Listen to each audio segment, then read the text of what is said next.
everyone, I'm Dr. Becky Singson, an obstetrician gynecologist, and I'm here to talk to you about pregnancy and women's health in the time of COVID.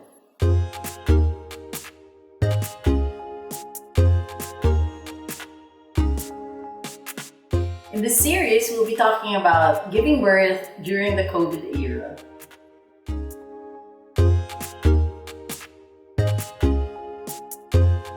Actually, so many things have changed because of this COVID disease. One of the primary things we need to take into consideration is not only the safety of the mother who is giving birth, but the safety of the health workers as well.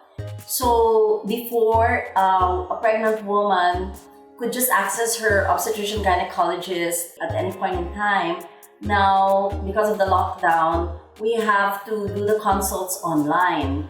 And the ultrasounds are also, the sonologists are also not doing ultrasounds unless it is an emergency. So the routine ultrasounds are not being allowed at this point. And you've got to be bleeding or in labor or in pain for you to get immediate care. Now, before you can go to the hospital, you cannot just go directly and walk in. You have to be under the supervision of your attending doctor, who will screen you first with a COVID questionnaire to find out if you have a positive COVID history, like a history of cough and cold, fever, or exposure to any COVID individual. And then, at least in the hospitals where I practice, you cannot be admitted unless you have undergone either RT-PCR, nasopharyngeal swab, or throat swab, or in those hospitals which don't have this kind of testing in their laboratory, the screening tool becomes the chest x-ray. So you need to have a negative chest x-ray and or a negative RT-PCR before you can be allowed into the delivery room facility. Now, they have a different facility for patients who are COVID positive and a separate facility for those who are COVID negative, so that we do not contaminate anybody. So if you're COVID negative, you will be delivering in the regular delivery room facility, where we don't necessarily have negative pressure or HEPA filter, but for the COVID positive patients, they have to deliver in a facility that has negative pressure and HEPA filter. That's what we've set up in the hospital for them.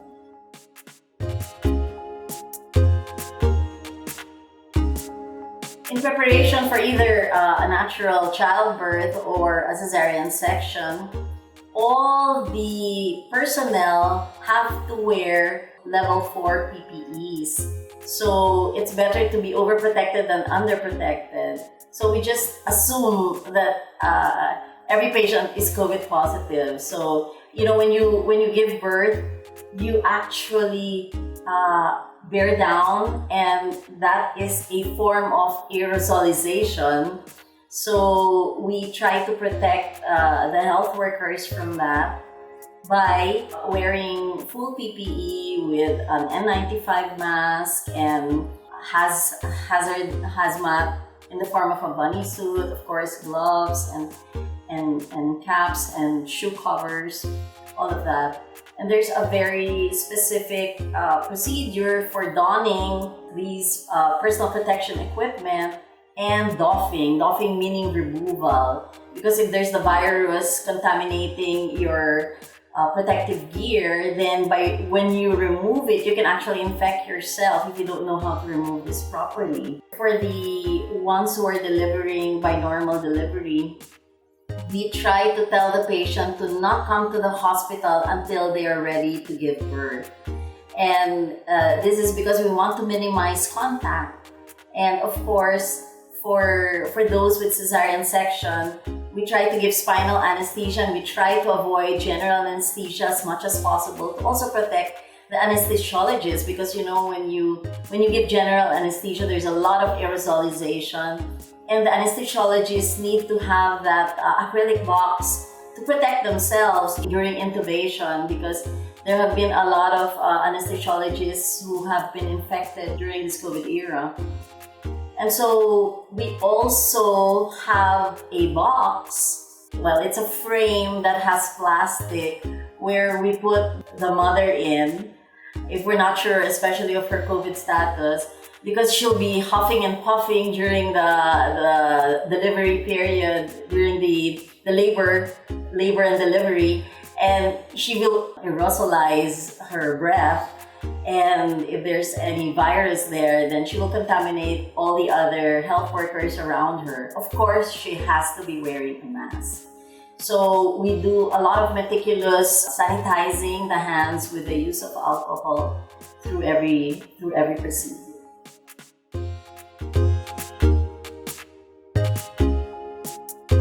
Okay, for women who are afraid to go to the hospital because they don't want to catch the virus there, I've had several patients who were opting to deliver at home and do water birthing at home.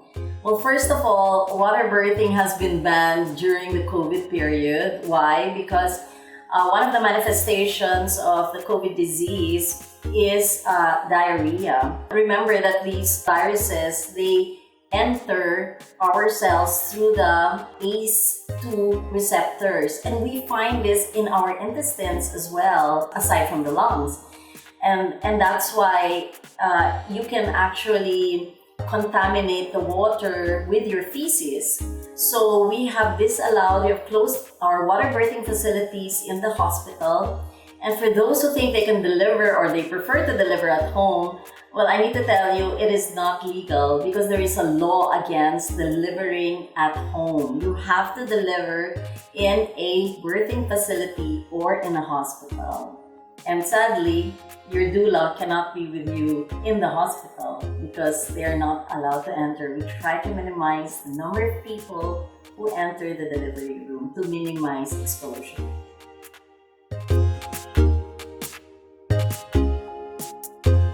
Yeah, that my heart bleeds for all the husbands who, especially first-time dads, who are going to witness the birth of their child for the first time. Unfortunately, they are not allowed in the delivery room, and the laboring woman has to give birth to her child by herself, together with her doctor, of course, and the staff. But it cannot be a family affair like it used to be. And this is not only in the Philippines or in one of my hospitals, it is all over the world. And the purpose of this is to minimize the exposure to the health workers with the number of people who enter the delivery room. Secondly, the husband will also need to wear protective gear. So the husband will have to utilize more of the PPEs, which we are really very short of. And so we're trying to conserve this for really emergency cases or cases that are truly COVID positive. So I'm sorry, daddies, you can't see your babies until after mommy gives birth. That's all for today. Tune in next time by clicking that subscribe button.